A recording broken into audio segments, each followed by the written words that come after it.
பரிசுத்த வாரத்தில் இரண்டாவது நாள், கேள்வி நாள்.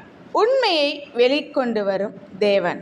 அன்பான தேவ ஜனங்களே, நாம் பரிசுத்த வாரத்தின் இரண்டாவது நாளில் நிற்கிறோம். இந்த நாள் ஒரு சாதாரண நாள் அல்ல, இது ஒரு கேள்வி நாள். ஏனென்றால் இந்த நாளில் இயேசுவிடம் பலரும் வந்து கேள்வி கேட்டார்கள்.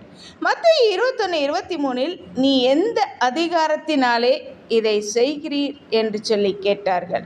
இந்த கேள்வி ஒரு சாதாரண கேள்வி அல்ல, இது ஒரு சவால், இது ஒரு பரிசோதனை. ஆம், எனக்கு பிரியமான ஜனமே, தேவன் பரிசோதனைக்கு உட்படுத்தப்பட்டார்.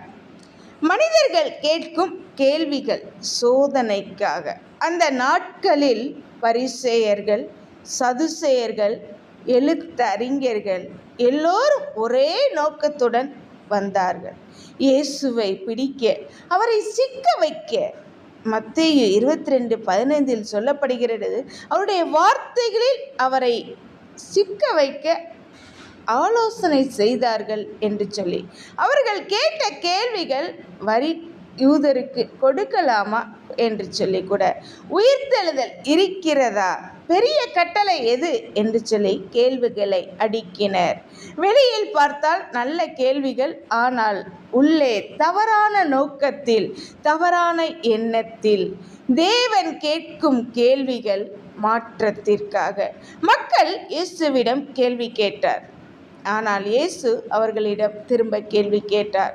மத்தேயு 22:42 கிறிஸ்துவை பற்றி நீங்கள் என்ன நினைக்கிறீர்கள் என்று சொல்லி எழுதியிருக்கிறது. இதுதான் முக்கியம். மனிதன் கேட்கும் கேள்வி முக்கியமல்ல, தேவன் கேட்கும் கேள்விதான் முக்கியமாக எண்ணப்படுகிறது.